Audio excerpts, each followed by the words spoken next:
ನಮಸ್ತೆ. ಇಲ್ಲಿ ನಾನು ನನ್ನ ದೇವರನ್ನ ಪ್ರಾರ್ಥಿಸ್ತಾ ನಾನು ನನ್ನ ಸ್ಟುಡಿಯೋಗೆ ಬಂದು ವರ್ಕ್ಶಾಪ್ನ ಕ್ಲಾಸ್ ಸ್ಟಾರ್ಟ್ ಮಾಡಲಿಕ್ಕೆ ಅರೇಂಜ್ಮೆಂಟ್ಸ್ ಮಾಡಿಕೊಂಡು ನನ್ನ ಪೀಪಲ್ಸ್ ಯಾರೆಲ್ಲ ನನಗೆ ರಿಜಿಸ್ಟರ್ ಮಾಡಿ ಮಾಡ್ಕೊಂಡಿದ್ರು ಅವ್ರನ್ನ ವೆಲ್ಕಮ್ ಮಾಡೋಕ್ಕೆ ಈಗಲ್ಲಿ ವೇಟ್ ಮಾಡ್ತಿದ್ದೆ.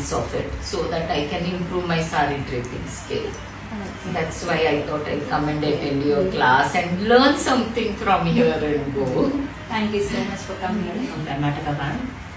These many years I didn't have an opportunity to learn something. So I thought after retirement it is better I start learning some things at this age which interests me. And I think saree draping has caught my interest at present.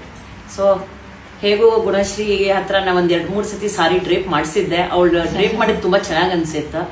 ಅನ್ಕೊಂಡೆ ಬಂದ್ಬಿಟ್ಟು ಅವಳ ಹತ್ರನೇ ಕಲ್ತ್ಬಿಡ್ತೇನೆ. In future it will help me a lot whenever I go around the world. So I thought I better learn from Gunashree. Thank you.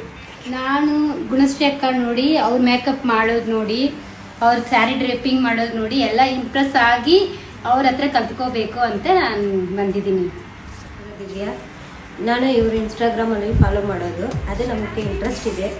ಇವ್ರು ಮಾಡೋದು ಎಲ್ಲமே ನಮಗೆ ತುಂಬ ಇಷ್ಟ ಆಯಿತು. ಅದಕ್ಕೆ ನಾನು ಬಂದಿರೋದು. ಎಲ್ಲರೂ ಆಲ್ಮೋಸ್ಟ್ ವೆರಿ ಫೇವ್ರೇಟ್ ಆಗಿ ಸ್ಯಾರಿ ಡ್ರೇಪ್ ನಲ್ಲಿ ಲೈಕ್ ಮಾಡೋದು ಸೌತ್ ಇವೆಂಟ್ಸ್ಗೂ ಸೂಟಬಲ್ ಸ್ಯಾರಿ ಅಂದ್ರೆ ಸೌತ್ ಇಂಡಿಯನ್ಸ್. ಇನ್ನು ಯಾವ ಮೆಷರ್ಮೆಂಟ್ ಅಲ್ಲಿ ಇರಬೇಕು, ಯಾವ ಸೊ ಇದು ಇವತ್ತಿನ ಅಪ್ಡೇಟು ವರ್ಕ್ಶಾಪ್ ಬಗ್ಗೆ.